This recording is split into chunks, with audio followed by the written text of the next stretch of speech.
Praise the Lord. எல்லாருக்கும் வணக்கம். எல்லாரும் எப்படி இருக்கீங்க? நல்லா இருக்கீங்களா? இந்த நாளில் உங்களெல்லாம் சந்திக்கிறதுல ரொம்ப சந்தோஷம்.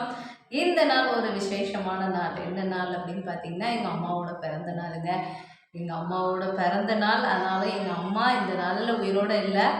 இருந்தாலும் அம்மாவை மறக்க முடியாது. ஏன்னா அம்மா பிறந்த நாள் அப்படின்னு சொன்னாலே எங்கள் அப்பாவுக்கு ரொம்ப சந்தோஷமாக இருக்கும். ஏன்னா எங்கள் அப்பா வந்து முந்தின நாளே சொல்லி வச்சுருவாங்க, அம்மாவுக்கு ஏதாவது கேக் வாங்கிட்டு வந்து கொடுக்கணும் அப்படின்னு சொல்லுவாங்க. அதே மாதிரி ஒரு சின்ன கேக்குனாலும் எங்கள் அம்மாவுக்கு ஆசையாக வாங்கிட்டு வருவாங்க. அதுக்கப்புறம் அந்த கேக்கை வெட்டி கொண்டாடுறது, எங்கள் அம்மாவுக்கு வாயில் ஊட்டுறது, அதெல்லாம் ரொம்பவே மறக்க முடியாத அனுபவங்கள். இந்த நாளில் அம்மாவும் உயிரோடு இல்லை, அப்பாவும் உயிரோடு இல்லை. இருந்தாலும் அந்த நினைவுகள் வந்து என்னால் மறக்க முடியல. தாய் தகப்பன் இருக்கும் மட்டும்தான் அந்த அன்பு நம்மளுக்கு கிடைக்கும். அது வந்து ரொம்ப விலையேற பெற்ற அன்பு தான். ஏசப்பாவின் அன்பு போல தான் தாய் தகப்பன் நம்மளுக்கு கொடுத்த தாய் தகப்பனையும் கனம் பண்ணணும்னு ஏசப்பா சொல்லியிருக்காங்க. அதே போல் தாய் தகப்பனின் அன்பு ரொம்ப விலையேற பெற்ற அன்பு தான்.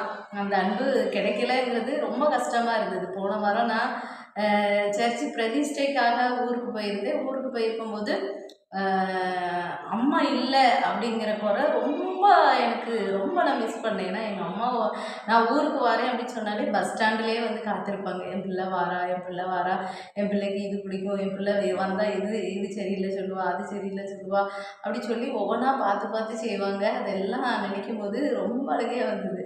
அப்புறம் நான் சர்ச்சில் நான் இந்த வாட்டி ரொம்ப கலந்துக்கல. எல்லா இடத்துலையுமே சும்மா லைட்டாக அப்படியே போயிட்டு போயிட்டு வந்துட்டேன். ஏன்னா எனக்கு ரொம்ப ஏக்கமாகிட்டு. அப்புறம் நேராக கல்லறைக்கு போனேன். அம்மா அப்பா கல்லறை போய் பார்த்தேன். பார்த்துட்டு அது ஒரு தெய்வமாக நினச்சி நம்ம குண்டலை. இருந்தாலும் அந்த அது பார்க்கணும் போல் நினைப்பு வந்ததுனால போய் பார்க்க போனேன். என்ன அறியாமையே ஒரு 1/2 ரொம்ப அழுதுட்டேன். ஏங்கி ஏங்கி ஏங்கி ஏங்கி அழுதுட்டேன். அது எதனாலன்னு தெரியல. ஆனால் சிலவங்க சொல்லுவாங்க, இருக்கும்போது பார்க்க மாட்டாங்க, இல்லாதப்போ போட்டு அழுது என்ன செய்யணும். ஆனால் நாங்கள் இருக்கும்போதும் எல்லாருமே நாங்கள் 7 பேருமே நல்லா பார்த்தோம். அம்மா அப்பா நல்லா பார்த்தோம். இருந்தாலும் அம்மா அப்பா வந்து எந்த படுத்த படுக்கை இல்லாமல் ஏசப்பா சன்னிதானத்தில் இந்த நாளில் இருக்காங்க. அம்மா மறிக்கும்போது 74 வயசு, அப்பாவுக்கு 89 வயசு.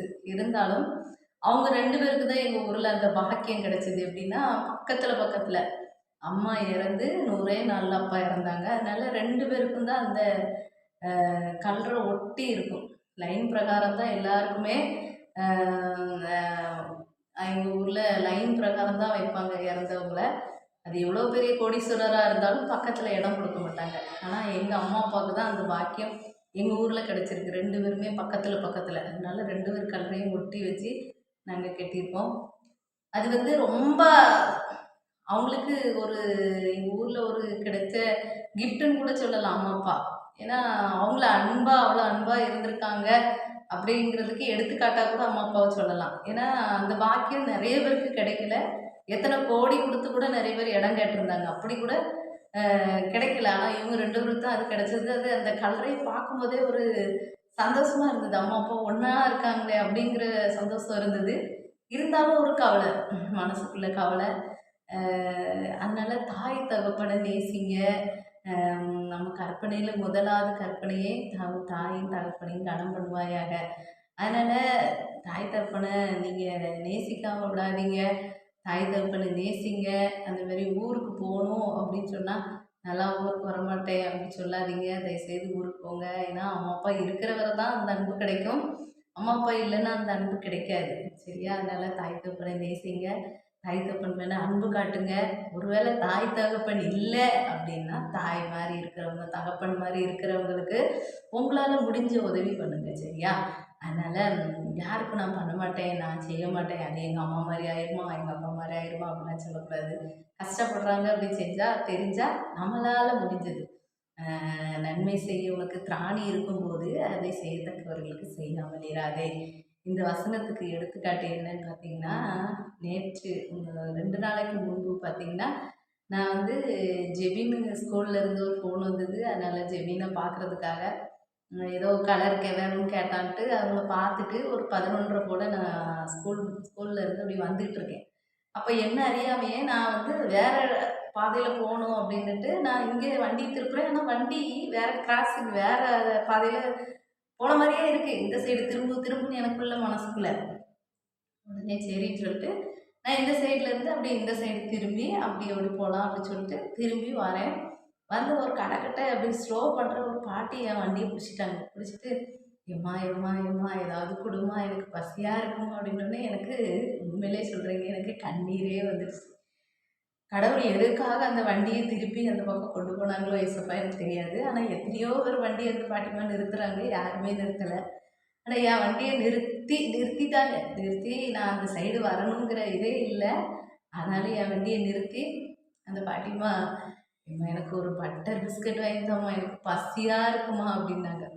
உடனே சரி பாட்டி அப்படின்னு சொல்லிட்டு நான் சரி பட்டர் பிஸ்கட் வாங்கி கொடுக்கலாம் அப்படின்னு சொல்லி அந்த பட்டர் பிஸ்கட் வாங்க போகும்போது சரி கூட 2 பன்னையும் சேர்த்து வாங்குவோம் பாட்டி, பசி தாங்கும் அப்படின்னு சொல்லி 2 பன்னு இதெல்லாம் வாங்கி ஒரு கவரில் போட்டு பாட்டி இந்தாங்க பாட்டி அப்படின்னேன். உடனே பாட்டி எங்கே இருக்கீங்க அப்படின்னேன். எங்களுக்கு வீடு இல்லைம்மா, நான் அங்கே சொந்த வீடு எல்லாம் இருந்தது, அங்கேருந்து பிள்ளைகள் விரட்டி விட்டுட்டாங்க, இப்போ அனாதையாக வந்து ரோட்டில் தான் கிடக்கும். அதில் கூட கையில் காசு 2 3 பாத்திரம்லாம் வச்சுருந்தேன், அதை கூட நேற்று ராத்திரி யாரோ எடுத்துகிட்டு போயிட்டாங்க. இப்போ சாப்பாட்டுக்கு வழி இல்லை, தாத்தா பசியிலே இருப்பாங்க. நான் பட்டர் பிஸ்கெட்டு தின்னுட்டு தாத்தாக்கு 2 கொண்டு போகலான்னு நினச்சேன்னொடனே பாட்டி பாட்டி பட்டர் பிஸ்கெட்டில் இதில் பன்னும் இருக்குது அப்படின்னு உடனே அந்த பாட்டி போல கேட்டாங்க, ஏம்மா உன்கிட்ட காசு இருந்து எனக்கு ஒரு சாப்பாடு வாங்கி தரியாம்மா அப்படின்னு. மணி பார்த்தீங்கன்னா 11:30. 11:30க்கு போய் நானும் லைனாக ஒவ்வொரு கடையிலையா சாப்பாடு கேட்கேன், ஒவ்வொரு கடையிலையும் இல்லை. இன்னும் ரெடி ஆகலை ரெடி ஆகலை அப்படின்னு சொல்லிக்கிட்டே இருக்காங்க. அந்த பாட்டி எங்கே நாங்கள் சாப்பாடு வாங்கி தராமல் விட்டுட்டு போயிடுவேணும் அப்படின்னு சொல்லி அந்த கண்ணுக்குள்ளே அந்த ஏக்கம், பசி கொடுமை, அந்த பசி தான் அந்த பார்த்தாலே தெரியுது. அது அப்படி ரொம்ப இதாக இருந்தாங்க அந்த பாட்டிமா. உடனே நான் சொன்னேன், பாட்டி நான் காசை கொடுத்துட்டு போயிடுறேன், நீங்கள் ஒரு 1/2 மணி நேரம் கழிச்சு இல்லை 1 மணி நேரம் கழிச்சு நீங்கள் வந்து வாங்கிக்கோங்க, அவங்க லேட் ஆகும்னு சொல்கிறாங்கல்ல, நீங்கள் வந்து வாங்கிக்கிடுங்க அப்படின்னாலும் அந்த பாட்டிக்கு மனசு இல்லை. ஐயோ தருவாளோ, இல்லை இந்த கடைக்காரன் நம்மளை நம்பி தருவானோ, இல்லைம்மா ஏம்மா இல்லைம்மா சரிம்மா பரவாயில்லம்மா அவனுக்கு நேரம் ஆகிட்டுன்னா போம்மா, தாத்தாக்கு அப்புறம் பார்த்துக்கலாம்மா அப்படின்ட்டு அப்புறம் ஒரு பிரியாணி கடை, அந்த தூரமாக பிரியாணி கடை இருந்துச்சு.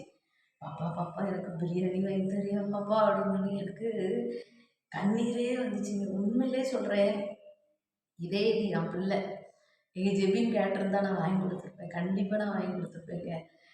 ஜெபின் கேட்டுட்டானே பசியில் இருக்கானே அப்படின்னு சொல்லி நான் வாங்கி கொடுத்துருப்பேன். அன்றைக்கி நீங்கள் என்ன பார்த்தாலும் சரி என்கிட்ட இருந்த பைசாவே அவ்வளோதான். ஆனால் நான் அந்த பாட்டி கேட்கும்போது அந்த பாட்டிக்கு ஒரு பிரியாணி மேலே ஒரு ஆசை இருந்தாலும் அந்த பசி, அந்த பசியில் எம்மா எனக்கு பிரியாணியாவது, ஆனால் பிரியாணி ரெடியாக இருக்குது, டங்கு டங்கு டங்குன்னு அந்த பிரியாணி சவுண்டு போடுவாங்கள்ல, அந்த சவுண்டு கேட்கணும், எனக்கு பிரியாணி வாங்கி தருவாங்க, இரும்பு பாட்டி பிரியாணி வாங்கி தரேன்னு சொல்லி உடனே பிரியாணி வாங்கி பாட்டிகிட்ட கொடுத்து அந்த பாட்டி என்னைய அப்படியே பிடிச்சி கெட்டி பிடிச்சி எனக்கு பாட்டி கிறிஸ்டினா இல்லை வேறு மதமா என்னன்னு தெரியல, இருந்தாலும் என்னைய கெட்டி பிடிச்சேம்மா நீ நல்லா இருக்கணும்மா, நல்லா இருக்கு சிலுவை போட்ட மாதிரி தான் இருந்தது. இப்படி பண்ணாங்க, என்ன பண்ணாங்கன்னு தெரியல.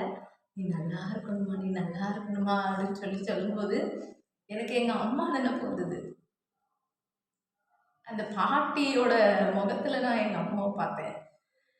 எனக்கு அந்த கண்ணீர் எல்லாமே போயிட்டு அந்த நேரத்தில் சரி யார் மூலமாவது வந்து ஏழைகள் ஏழை போல கர்த்தர் கர்த்தர் கூட ஏதாவது ஒரு ரூபத்தில் நம்ம பிள்ளை நம்மளுக்கு உதவி பண்ணுறாளா அப்படிங்கிற மாதிரி ஒவ்வொரு இதில் வருவாங்க அப்படின்னு சொல்லி கேள்விப்பட்டிருக்கேன். அதே மாதிரி இந்த பாட்டியம்மா கூட ஒருவேளை ஒரு தேவதூதராக இருந்திருக்கலாமோ, எதுக்காக வந்து நம்ம சோதிச்சு பார்க்காங்களா என்னன்னு தெரியல. இருந்தாலும் நம்மளால் முடிஞ்சது திராணிக்கு நம்மளால் நம்மளால் எவ்வளோ முடியுமோ அந்த அளவுக்கு நான் வந்து அதை கொடுத்தேன். அதுக்கு பிறகு எனக்கு மனசில் ரொம்ப ஒரு சந்தோஷம். அந்த பாட்டியை திரும்பி பார்த்தா பாட்டி அதில் எப்போ மறைஞ்சாவே எப்படி போனாவனே தெரியல, பாட்டியம்மா காணும். நான் திடீர்னு பார்க்கேன் பாட்டி வாங்கி கொடுத்துட்டு பாட்டி ரோடு கிராஸ் பண்ணாங்களா இல்லை எங்கே உட்காந்துருக்காங்களா பார்க்க பாட்டியை காணும். ஐயோ அப்போ நினச்சேன் என்னடா தேவதூதராக இருப்பாங்களோ பாட்டி, திடீர்னு பாட்டி இல்லை எங்கேயும் உட்காந்துருந்தாங்களா எனக்கு தெரியல, ஆனால் பாட்டி காணும். எனக்கு அப்படி ஒரு மாதிரி ஆயிடுச்சு.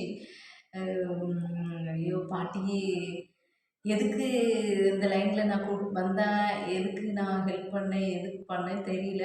இருந்தாலும் ஆண்டவர் அந்த இடத்துக்கு கூப்பிட்டு வந்து எனக்கு வாங்கி கொடுத்ததுக்கு போய் சேர்ந்தாங்க. நான் நன்றி சொன்னேன், நான் வர்ற வழியெல்லாம் நன்றி சொல்லிகிட்டே தான் வந்தேன். ஏன்னா காசு போச்சுன்னு நான் நினைக்கல. ஏசப்பா நன்றி. இனி அந்த இடத்துல கூட்டிட்டு வந்து அந்த பாட்டிக்கு வாங்க கிருபை செய்றீங்க. என்கிட்ட அந்த காசு இருக்கிறதுக்கு எனக்கு சில நேரம் பார்த்தீங்கன்னா ரூ. 10 மேல காசு இருக்காது. அந்த நேரம் இதில காசு இருக்கிறதுக்கு அந்த பாட்டிக்கு வாங்கி குடுக்குறதுக்கு எனக்கு கிருபை செய்றீங்க ஏசப்பா. உமக்கு நன்றி ராஜா, நன்றி ராஜான்னு. இது எதுக்கு சொல்றேன்னா, நான் பெரிய ஹெல்ப் பண்றவளும் கிடையாது. நான் ரொம்ப தானம் தர்மம் குடுத்து அள்ளி போடுறோம் அப்படின்னு அது பெருமையா சொல்றேன் அப்படிங்கிறதுக்கு நெனச்சுக்காதீங்க. தாய் தகப்பன் மாரி இருக்கிறவங்கள வந்து நேசிங்க. அது ஏழை, கஷ்டப்பட்டவங்க அப்படின்னு தெரிஞ்சா நம்மளால முடிஞ்ச ஹெல்ப்பு நம்ம பண்ணணும் சரியா? அதற்கேத்த பலன் இயேசப்பா நமக்கு தருவாங்க. நம்மளுக்கு இங்க வட்டியும் முதலுமா வரும் அப்படின்னுட்டு நம்ம மொய் எழுதுற மாரி நெனச்சு நம்ம பண்ணக்கூடாது. நமக்கு முடிஞ்சத நம்ம செய்யும்போது அதற்கேத்த பலன் ஏசப்பா நம்மளுக்கு பரலோக ராஜ்யத்துல வச்சிருப்பாங்க. அதனால நம்மளுக்கு தெரியாதவங்களுக்கு தான் நம்ம ஹெல்ப் பண்ணணும். நம்மளுக்கு தெரிஞ்சு இவனுக்கு இன்னைக்கு நம்ம பண்ணா நாளைக்கு அவன் நம்மளுக்கு பண்ணுவான் அப்படிங்கிற மாரி நம்ம பண்ணக்கூடாது சரியா? அதனால இந்த மாரி கஷ்டப்பட்டவங்க, இந்த மாரி ஒரு ஒரு வேளை சாப்பாடு அப்படின்னு கேட்குறவங்களுக்கு தயவுசெய்து நீங்க வாங்கி கொடுங்க சரியா? இதே உங்க பிள்ளையா இருந்தா வாங்கி கொடுத்துருப்பீங்களா? நானும் அதான் நினச்சேன் ஜெபின்க்கு பிரியாணின்னு கேட்டா, இந்தாம்மா உன்னைய வாங்கி தரேன் மோனே அவன் கேட்குறதே பெரிய விஷயம், சாப்பிட்றதே பெரிய விஷயம். இருந்தாலும் கேட்டுட்டான்னா எப்படியாவது வாங்கி கொடுக்கணும்னு தோணும். அதே மாதிரி தான் அந்த பாட்டி அம்மாவுக்கு நான் வாங்கி கொடுத்தேன். அந்த பாட்டி என்னை ஆசீர்வதிச்சது ரொம்ப ரொம்ப ரொம்ப சந்தோஷமா இருந்தது. அந்த பாட்டியோட கண்ணீர், இந்த பாட்டி இப்படி பிடிக்கும்போது அந்த பாட்டிக்கு அப்படியே மளமளன்னு கண்ணீர், அந்த பசி மயக்கம் ரொம்ப சந்தோஷமா இருந்தது. அது வந்து ரொம்ப ஆனந்தமா இருந்தது. இது ஒரு சாட்சியா நான் சொல்றேன். ஏன்னா, தாய் தகப்பன நேசிங்க, யாரும் கைவிட்டுறாதீங்க. அந்த பிள்ளைகளு பாட்டிக்கு எத்தனை பிள்ளையோ தெரியல. அதெல்லாம் நான் டீட்டெயிலா கேட்கல. பாட்டி சொந்த வீடு எல்லாம் இருந்தும் விரட்டி விட்டுட்டாங்கன்னு சொல்லும்போது ரொம்ப கவலையா இருந்தது. அதே மாரி யாரும் பண்ணாதீங்க. ஓகே. தாய் தகப்பனை நேசிங்க. தகப்பனையும் தாயையும் கனம் பண்ணுவாயாகன்னு வேதம் சொல்லுது. ஓகே. தாய் தகப்பனையும் கனம் பண்ணுங்க. ஊருக்கு போகணுன்ட்டு இருந்தீங்கன்னா தாய் தகப்பனை போய் பாருங்க. பார்த்து அவங்களோட ஆசீர்வாதத்தை வாங்குங்க. சரியா? யாருமே அவங்களுக்கு தொல்லை கொடுக்காதீங்க. சரியா? எடுத்தெறிஞ்சு பேசாதீங்க. தூரமா இருந்தா தான் பாசம் இருக்கும் அப்படின்னுட்டு சொல்லுவாங்க. ஆமா, அது என்னமோ உண்மைதான். ஒரு வருஷத்துக்கு ஒருக்கா போகும்போது தான், ஐயா! என் பிள்ளை வருது, பிள்ளை வருது அப்படின்னு பாசம் இருக்கு. பக்கத்துல இருந்தா பாசம் இல்ல. அது என்னன்னு எனக்கும் தெரியல. அதனால தயவுசெய்து போங்க. நான் சொல்றது தப்பா, கரெக்டான்னு எனக்கு கமெண்ட்ல தெரியப்படுத்துங்க. கர்த்தர் தாமே இந்த சாட்சியை ஆசீர்வதிப்பாராக. ஆமென். பாய்.